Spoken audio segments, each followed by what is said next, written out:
does get older. And I've been contemplating throwing everything in here out. I'm not going to tell you everything here.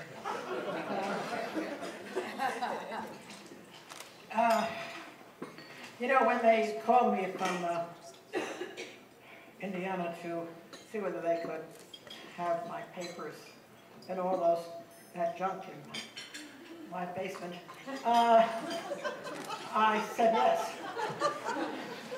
Take it. And so they took it. And one thing led to another, and so there it is. And then there's something called the Meier Institute. But the fact of the matter is, if you happen to be, in another year, we're going to hold another event at Indiana, and that's because that's when they finish digitalizing everything.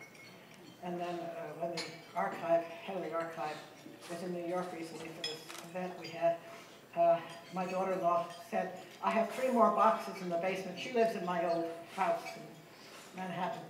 And she said, we have 3 more boxes in the basement. He said, just send them out. She said, I promised Debbie that she could look them over first. And he said, no, don't let her. But I will. These are full of letters from to my mother and all that stuff. And he said, oh, those are the best. And that's exactly why I want to look them over first. Anyway, as is generally the case, on my way out here, I was hoping that the plane, you know, that ash or whatever it was that was affecting Europe around the plane, I would never make it out here. Not because I don't like being with you, but just because I find I always say yes, and then right before it I think, oh, I'm too nervous to continue this. And I always expect that in the middle of the speech I will forget what I was thinking of saying. I once did have that experience actually with some foundation inviting me to come to California. And in the middle of my speech, I actually was paralyzed. I couldn't remember where I was going, you know, what was next.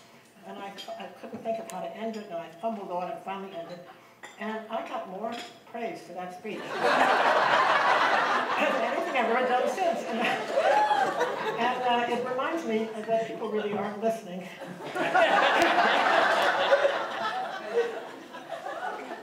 Like, if you know someone who's on television after they say to you, well, how was I? They'll discuss how you looked.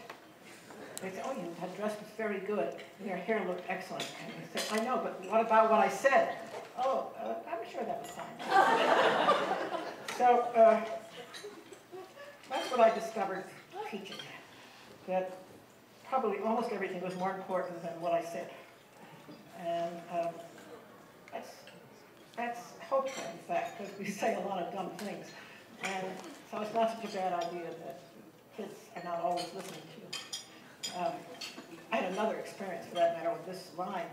After I spoke someplace, some woman came up to me and she said, you know, you've changed my life. Now, isn't that what you'd like to hear? I said, thank you. She said, I'll never worry about wearing sneakers or sandals when I speak.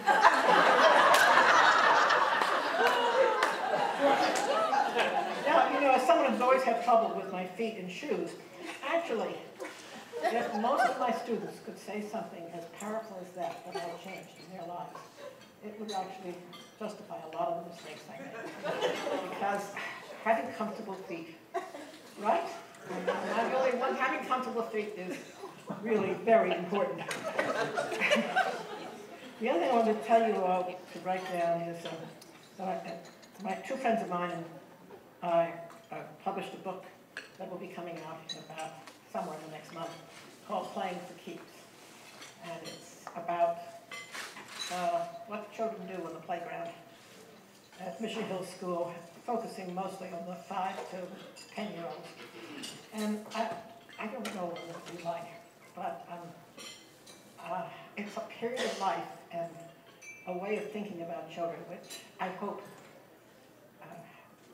it will come across as important to you as it was to the 3 of us who wrote it. And it's actually the words of children on the Mission Hill playground during recess. And, grouped in made into something more profound than it probably is. But it was listening to children that got me into this profession. I had a master's degree in history at the University of Chicago, and I was going to do something really important with my life, like make history. This was the mid-50s, and it was before the Civil Rights Movement took a big leap forward, but I was active and things like that. And instead of which, I had children. And I was never a big fan of children. I was the kind of person who, when I went to friends' houses and they kept the kids up so that I could see them, I put them to bed. And when I called people up and they had the child answer the phone, I was furious. I would spend 15, 20 minutes carrying on child talk and so forth. But my own children were different than all the other children. They were so fascinating. And you really don't know. More fascinating than any of you ever had. My children were particularly fascinating. And then at some point I decided I would bring a little money into the house. It wasn't enough to just enjoy having little children. So I decided when they were all about to go start public school in the south side of Chicago, I decided to substitute 2 days a week and bring home a little money. And between their starting school and my substituting in south side Chicago schools, well, I got a bigger education than they did. It was a stunning education in an institution designed to humiliate everybody who touched it. I do think things are not as terrible. I don't know for sure whether I've gotten numb or schools have gotten so much better.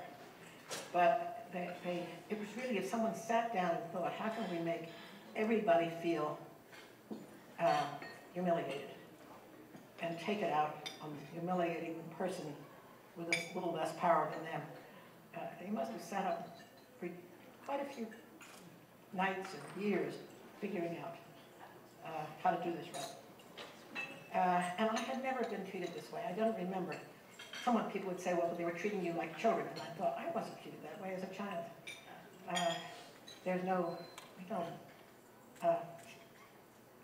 It's not natural to treat children disrespectfully. So why is it natural to treat all of us?